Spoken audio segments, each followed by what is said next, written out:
السلام علیکم ورحمۃ اللہ وبرکاتہ۔ اب اس کے بعد دو تین باتیں اور قابل ذکر ہیں۔ پہلی بات تو یہ کہ اللہ تبارک و تعالی نے اپنے کتاب کا آغاز الحمدللہ رب العالمین سے فرمایا۔ بسم اللہ الرحمن الرحیم کے بعد سب سے پہلا جملہ یہی فرمایا کہ الحمدللہ، یہ در حقیقت ایک تعلیم ہے کہ حضور اقدس صلی اللہ علیہ وسلم نے اس تعلیم کو واضح فرمایا ہے کہ جب کوئی خطاب آپ کرو یا کوئی اہم بات آپ کہو یا کوئی تحریر آپ لکھو تو اس کا آغاز الحمدللہ سے ہونا چاہیے، اللہ تبارک و تعالیٰ کی تعریف سے ہونا چاہیے۔ اور وجہ اس کی یہ ہے کہ جو کچھ بھی ہمیں توفیق یہ ملی ہے یا جو کچھ بھی توفیق ملے گی وہ اللہ تبارک و تعالیٰ کی طرف سے ملے گی۔ جو نیک خیال دل میں آئے گا وہ بھی اللہ تبارک و تعالیٰ کی طرف سے پیدا کیا ہوا ہوگا۔ اس خیال پر عمل کرنے کا جو طریقہ سکھایا ہے وہ بھی اللہ تبارک و تعالیٰ نے سکھایا ہے، اور اس طریقے پر عمل کرتے ہوئے جب وہ عمل کریں گے ہم لوگ تو وہ بھی اللہ تبارک و تعالیٰ ہی کی توفیق سے ہوگا۔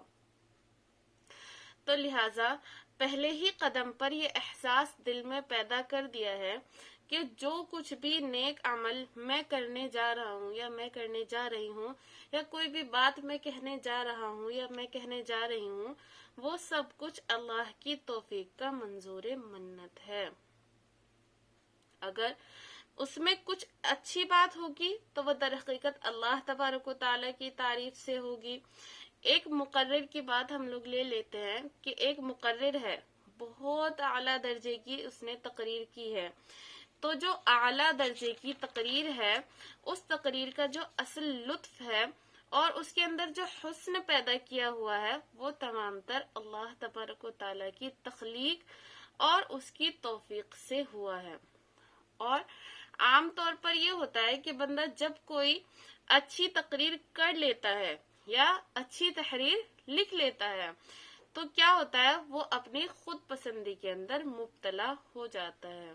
اور دل میں یہ خیال آنے لگتا ہے کہ میں نے بڑا تیر مار لیا ہے، مجھ سے بہت اچھا کام ہو گیا ہے، میں نے بہت بڑا کارنامہ انجام دے لیا ہے۔ تو اس کے نتیجے میں بعض اوقات یہ ہوتا ہے کہ وہ خود پسندی کو کبر تک پہنچا دیتا ہے اور کبر تکبر تک لے جاتا ہے اور اس کے نتیجے میں بندہ متکبر بن جاتا ہے، نعوذ باللہ۔ دوسرے لوگوں کے ساتھ اہانت کا معاملہ کرتا ہے، تحقیر کا معاملہ کرتا ہے اور بعض اوقات وہی حق تلفی کا سبب بھی بن جاتی ہے۔ تو اللہ تبارک و تعالیٰ نے اس سورہ فاتحہ میں پہلے الحمدللہ رب العالمین کا کلمہ لا کر اور نبی کریم صلی اللہ علیہ وسلم نے اپنے قول و فعل سے اسی پر عمل فرما کر ہمیں یہ تعلیم دی ہے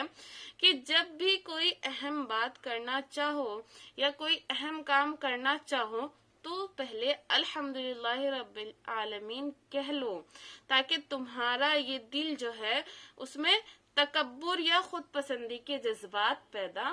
نہ ہوں، بلکہ کیا ہو کہ اللہ تبارک و تعالیٰ کی دی ہوئی توفیق پر اس کا شکر ہو۔ اور شکر کی خاصیت خود قرآن کریم میں اللہ تبارک و تعالیٰ نے ارشاد فرمائی ہے کہ لَإِن شَكَرْتُمْ لَأَزِيدَنَّكُمْ، کہ اگر تم نے میری نعمتوں کا شکر ادا کیا یا تم میری نعمتوں کا شکر ادا کرو گے تو میں تمہیں اور دوں گا۔ تو اس سے یہ شکر کے جو فوائد ہیں وہ بھی حاصل ہمیں ہو جاتے ہیں، اور یہ تعلیم اس طرح دی گئی ہے کہ اللہ تبارک و تعالیٰ کا ہر کام یا اللہ تبارک و تعالیٰ کے ہر کام پر ہمیں شکر ادا کرنے کی کوشش کرنی چاہیے۔ اور دوسری بات یہ ہے کہ اس جملے میں الحمدللہ رب العالمین میں دعا کا طریقہ ہمیں سکھایا گیا ہے، کیونکہ آپ نے دیکھا ہوگا کہ یہ سورہ فاتحہ تقریباً تمام جہانوں یا تمام جہانوں کی دعا پر مشتمل ہے، یا تمام جہانوں میں سب سے اہم دعا پر مشتمل ہے، جیسے کہ تفصیل آگے آنے والی ہے۔ لیکن اس دعا سے پہلے الحمدللہ رب العالمین الرحمن الرحیم مالک یوم الدین، یہ تینوں جملے ایک تمہید کے طور پر ارشاد فرمائے گئے ہیں اس دعا کے لیے جو آگے آنے والی ہے۔ اس سے یہ بات ہمیں معلوم ہوتی ہے اور احادیث سے بھی یہ بات ہمیں پتہ چلتی ہے کہ بندہ جب کسی بات کے لیے اللہ تبارک و تعالیٰ کی بارگاہ میں دعا مانگے تو اس کو دعا کا جو آغاز کرنا چاہیے وہ اللہ تبارک و تعالیٰ کی حمد سے کرنا چاہیے اور نبی کریم صلی اللہ علیہ وسلم پر درود بھیجنے سے کرنا چاہیے، یعنی پہلے الحمدللہ رب العالمین اور پھر نبی کریم صلی اللہ علیہ وسلم پر درود بھیجنے کا کوئی کلمہ کہہ دے، اس کے بعد اپنی حاجت اللہ تبارک و تعالیٰ کے سامنے مانگے۔ یہ حضور صلی اللہ علیہ وسلم سے یہی بات ثابت بھی ہے۔ اس کی کیا وجہ ہے کہ اللہ تبارک و تعالیٰ کی حمد و ثنا سے آغاز کیا جائے۔ دعا کا یہ بہت اہم بات ہے اور وہ یہ کہ انسان کی کچھ نفسیات اس قسم کی ہوتی ہیں کہ جب اس کو کوئی حاجت پیش آتی ہے یا کوئی تکلیف پیش آتی ہے جس کا وہ ازالہ چاہتا ہے یا اس تکلیف کو وہ دور کرنا چاہتا ہے تو اس کے دل و دماغ پر وہ حاجت مسلط ہو جاتی ہے یا وہ تکلیف مسلط ہو جاتی ہے جس کا وہ ازالہ چاہتا ہے۔ اس وقت وہ اس بات سے بالکل غافل ہو جاتا ہے کہ عین اسی وقت جبکہ اس کو یہ حاجت درپیش ہے، اسی وقت میں جب وہ تکلیف کا شکار ہے، اللہ تبارک و تعالیٰ کی عین اسی وقت میں کتنی نعمتیں کتنی رحمتیں مجھ پر برس رہی ہیں۔ فرض کرو کسی کو بخار آ گیا تو اس بخار کو لے کر بیٹھ جاتا ہے، لیکن اس بات سے غافل ہوتا ہے کہ عین اسی وقت میں میرے جسم کے تمام اعضاء صحیح اور ٹھیک کام کر رہے ہیں، دل صحیح کام کر رہا ہے، جگر صحیح کام کر رہا ہے، آنکھوں میں صحیح بینائی موجود ہے اور کانوں کی سماعت ٹھیک ہے، زبان میں بولنے کی طاقت موجود ہے، ہاتھ پاؤں میں چلنے کی طاقت موجود ہے۔ یہ ساری کی ساری نعمتیں اللہ تبارک و تعالیٰ کی دی ہوئی ہمارے اندر موجود ہیں۔ ایک تھوڑی سی تکلیف آئی کہ اگر بخار آ گیا، پھر اس تکلیف میں بھی آدمی کو یہ سوچنا چاہیے کہ اس تکلیف کو دور کرنے کے لیے میرے پاس کیا کیا اسباب موجود ہیں، یعنی